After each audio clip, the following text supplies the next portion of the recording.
C'est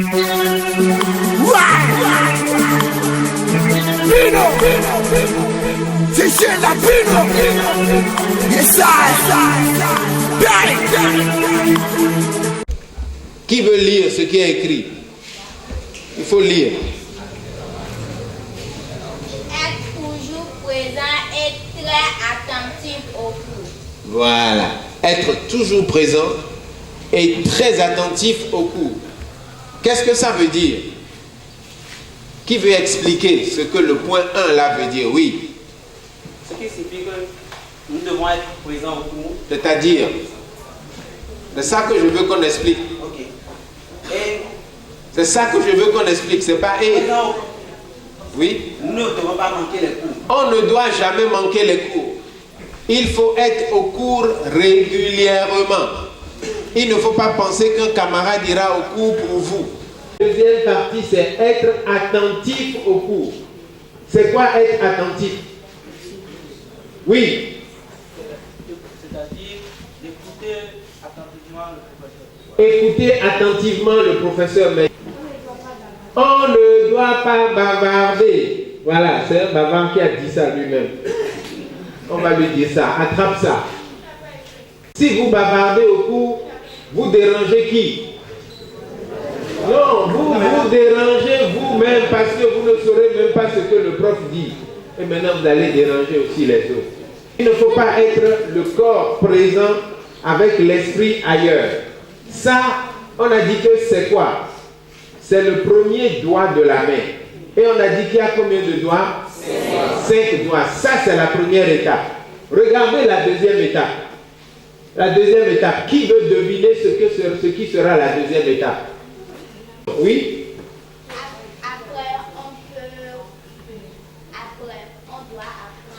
On doit apprendre les leçons. C'est juste. Oui, derrière, oui. Si on ne comprend pas, on doit poser des questions. Il ne faut pas rentrer à la maison avec des questions. Si vous rentrez, vous ne trouvez pas les parents. Et vous demandez aux parents, les parents étaient au cours? C'est vous qui étiez au cours. Si le prof, il est déjà payé. Il est déjà payé pour ça. Si vous ne posez pas des questions, lui, il va repartir.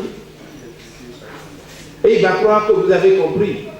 Donc, il faut lever la main, poser la question. Ça, c'est la première étape. La deuxième étape, là, tout ce que vous avez dit sera vrai. Qui veut lire ça? Vas-y, mon ami. Tu veux lire? Lis que je vois. Faire la fiche d'une leçon le jour même sans faute. Oui, il reste un mot. Imparablement. Très bien. Il lit comme ça. Voilà comment mon ami lit. Vous avez compris? Faire la fiche d'une leçon le jour même, sans faute, imparablement. Qui veut expliquer? Oui. C'est-à-dire de faire le résumé de tout ce qui a été fait au cours. Et de ne pas décider seulement, mais agir. Oui, c'est vrai, mais il y a quelque chose de plus précis là-dedans. On a dit faire la fiche d'une leçon le jour même, sans faute, imparablement. Qui veut m'expliquer ça? Faire la fiche d'une leçon le jour même signifie quoi? Quel jour vous êtes allé au cours la dernière fois? Avant les congés de Pâques? Mercredi? Mercredi? Mercredi, vous avez fait quelle matière? Vous avez fait quelle matière? Maths? Anglais? Très bien. Ça, c'est un jour qui était coupé en deux. Vous n'avez pas eu cours mercredi soir. Voilà. Ce jour-là, avant de dormir mercredi, vous devez faire la fiche de maths et la fiche d'anglais. Absolument. Même si le lendemain est férié, vous devez faire ça le même jour, sans rater, sans faute. C'est ça, imparablement. C'est-à-dire, quel que soit ce qui se passe, on peut être en train de tirer des coups de fusil, des tam-tam, etc. Vous devez faire votre fiche du nombre de leçons ce jour-là avant de dormir. On a dit qu'il y a combien d'étapes? Nous sommes à la deuxième étape. Alors, regardez la troisième étape. Qui veut lire? Qui veut lire? Allons-y. Réviser chaque week-end tous les cours, Oui. toutes les leçons et toutes les fiches imparablement. Voilà, là c'est mieux lu. C'est mieux lu. Merci, applaudissez-le. Alors, qui veut expliquer ce qu'on vient de dire là à l'étape 3? Réviser chaque week-end tous les cours, toutes les leçons et toutes leurs fiches imparablement.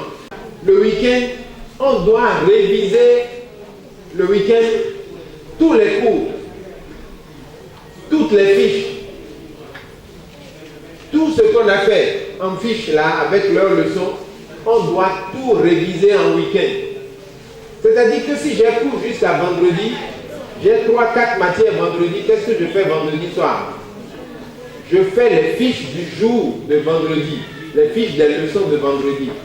Et samedi et dimanche, je révise toutes les leçons de la semaine avec toutes leurs fiches. Et je suis prêt. Quand j'ai fini ça maintenant, je vais faire quelque chose qui regarde la quatrième étape. Alors, on va regarder la quatrième étape. Qui n'a pas encore lu? Tu sais lire? Tu as déjà lu tout à l'heure, non? Non? Ok, lis que je vois. Chaque soir, réviser les leçons et les fiches de matière des cours du lendemain imparablement. Très bien, tu as très bien lu. Applaudissez-le. Quel est ton prénom? Sidoine. Ok, très bien. Tu as gagné une balle. Alors, ce point est très important. Chaque soir, on a eu des leçons du jour, non? On a déjà fait les fiches de ce jour-là imparablement.